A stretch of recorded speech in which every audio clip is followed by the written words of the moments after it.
हैं। शुरुआत हम करते हैं टेलीकॉम कम्युनिकेशन से, क्योंकि कल ही जियो ने जो अपना टैरिफ सामने दिया और उसके जरिए सुविधाओं का जिक्र किया है, वो कई मायनों में इसलिए महत्वपूर्ण है क्योंकि भारत के भीतर पब्लिक सेक्टर को लेकर एक बीएसएनएल नाम की कंपनी भी थी, और बीएसएनएल को अगर कॉम्पिटिटिव मार्केट में सरकार किसी तरीके से कोई पुश ना करती, सिर्फ उसको उसके भरोसे छोड़ देती कि तुम्हें जैसे मन चाहे वैसे कॉम्पिटिटिव मार्केट में कॉम्पीट करना है, तो यकीन जानिए क्या एयरटेल, क्या वोडाफोन, क्या जियो, कोई उससे आगे नहीं निकल सकता।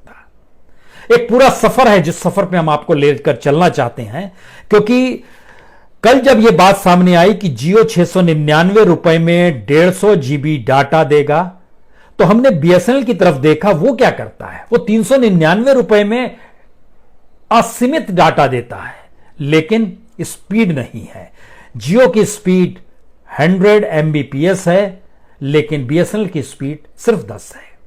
मिडिल रेंज में जाइएगा तो 1299 में 750 जीबी डाटा देना चाहता है जियो, और बीएसएनएल सिर्फ असीमित डाटा देता है, जितना मन चाहे यूज कर लीजिए, लेकिन स्पीड 10 ही है। अब सवाल यह है कि अगर हाई क्वालिटी में भी जाइएगा तो 8499 जियो मांगता है और कहता है हम आपको डाटा दो देंगे, वह 1000 से 2000 के बीच का दे देंगे, जीबी इतना दे देंगे। लेकिन बीएसएनएल कहना हम आपको तो फ्री में कुल सारा डाटा देने को तैयार है, लेकिन उसके पास स्पीड नहीं है। और स्पीड नहीं है, ये 24 स्पीड है, उसकी 1000 की स्पीड है एमबीपीएस की। इसका मतलब है स्पीड से किसने रोका? हमें लगता है बीएसएनएल के सफर को समझिए। अटल बिहारी वाजपेयी सन 2000 में जब बीएसएनएल का जन्म होता है और उसके बाद जब इस देश के भीतर मोबाइल इंट्रोड्यूस होता है, तो बीएसएनएल वह चीज थी कि अक्टूबर 2002 में लखनऊ में वाजपेयी साहब फीता काट के उद्घाटन करते हैं और 1.5 बरस के भीतर जियो इस देश में छा जाता है। इस छा जाने का मतलब यह है कि हर हाथ में बीएसएनएल फोन मोबाइल था। सिम के लिए पैरवी करनी पड़ती थी, मंत्री संतरी से अधिकारियों के पास पहुंचना पड़ता था कि बीएसएनएल का सिम मिल जाए। और स्थिति यह थी कि बीएसएनएल के पास 2005 में 35,000 करोड़ रुपया कैश रिजर्व में पड़ा हुआ था। 2005 का जिक्र कर रहे हैं, यानी पूरे इफान पर था बीएसएनएल। चीजें डगमगाती कैसी है जरा इसको समझने की कोशिश कीजिए। जब हमने स्पीड से जिक्र किया तो जिस वक्त 3G आता है बाजार में और उस समय मंत्री और कोई नहीं, ए राजा हैं, वह बीएसएनएल को भेजते ही नहीं है उस कॉम्पिटिटिव मार्केट में। और वह 3G जो खरीदने की स्थिति उसकी यह आती है कि जो टेंडर, यानी सबसे ज्यादा लाइंस जो थी उस समय, सबसे ज्यादा मोबाइल्स जो थे उस समय, सबसे ज्यादा टावर जिसके पास थे, सबसे ज्यादा फाइबर जिसके थे, वह रेस से बाहर कर दिया जाता है 3G के आने के साथ ही।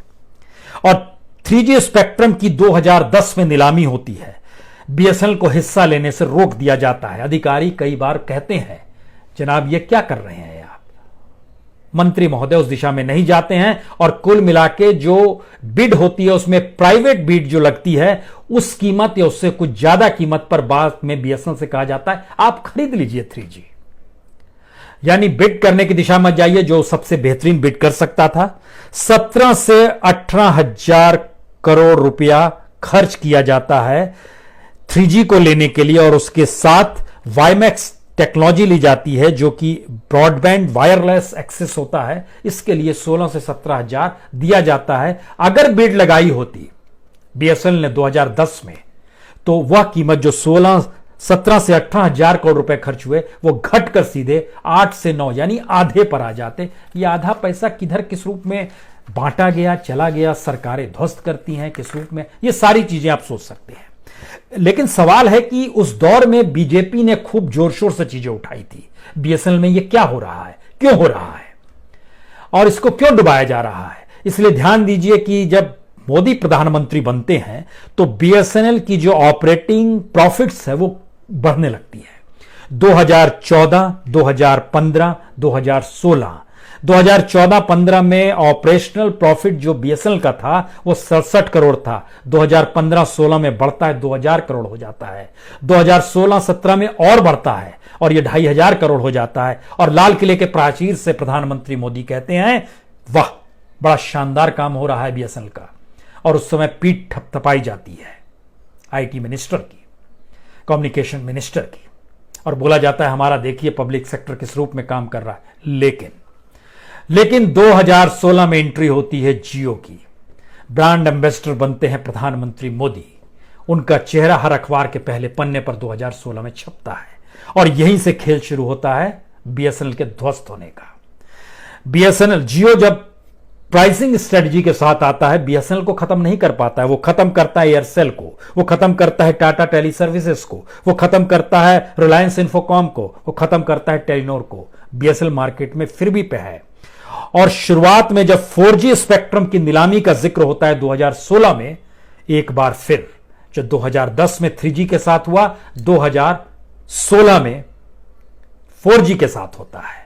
बिड में शामिल नहीं करने दिया जाता है, और बीएसएनएल के अधिकारी 1-2 नहीं 17 पत्र लिखते हैं, 17 बार लेटर लिखते हैं। उस समय मनोज सिन्हा उसके मंत्री हुआ करते थे, लेकिन ब्यूरोक्रेट्स जो थे जानकारी देते इंटरनली, वो सारे लेटर्स पीएमओ की दिशा में चले जाते थे। कोई जवाब नहीं, 17 लेटर्स का कोई जवाब नहीं। 4G की बिड नहीं लगा पाता है बीएसएनएल, चीजें खत्म होती है, और उसके बाद 5G की तरफ हर कोई बढ़ने लगता है। तो बीएसएनएल कैसे बढ़े? 3G तो आपने खरीद लिया था तमाम दुगना पैसा देकर, 4G में आपके पास है नहीं टेक्नोलॉजी, 5G आप बिड में आ नहीं सकते हैं जब तक उस रास्ते से नहीं आएंगे। और इंटरनली स्थिति यह है कि बीएसएनएल अपने रिसर्च विंग के जरिए 7G तक काम कर चुका था, जो सिर्फ साउथ कोरिया कर रहा है, नॉर्थ कोरिया। और साउथ कोरिया में ये चीजें चल रही हैं, डेवलप हो रही है, जो बीएसएनएल में हो रही थी, लेकिन यहां पर चीजें रोक दी जाती है। अब सवाल यह है कि 20,000 करोड़ का अचानक घाटा नजर आता है, लेकिन बीएसएनएल के लिए क्या मायने रखता है? जिस बीएसएनएल की देश भर में जमीन 1 लाख करोड़ की हो, टावर सिर्फ 20,000 करोड़ के हो, जो फाइबर बिछा हुआ है वो तकरीबन 80 लाख करोड़ का हो, उसके लिए क्या मायने रखते हैं? लेकिन ना, वो दौड़ में नहीं है। और जितने जीबी डाटा मिलेंगे इसको लेकर जो हमारे घरों पर और ऑफिसों में जो आते रहते हैं, प्राइवेट सेक्टर्स के खिलाड़ी सब जो आते रहते हैं, और अब जियो भी जो बेच रहा है, बीएसएनएल तो शुरू से कह रहा है आप इनफिनिट डाटा लीजिए हमसे, लेकिन स्पीड उसके पास नहीं है। यानी जान निकाल ली गई है चिड़िया की, सोना ही नहीं गलाया गया है, बल्कि उसकी गर्दन दबा दी गई और बोला गया है उड़ के देखो तुम्हारे पास पंख तो हैं। यह पब्लिक सेक्टर का इस देश में खेल होता है। और अब जानकारी हमारे पास आ रही है, तकरीबन 58,000 कर्मचारियों को वीआरएस की स्थिति में भेजा जा रहा है।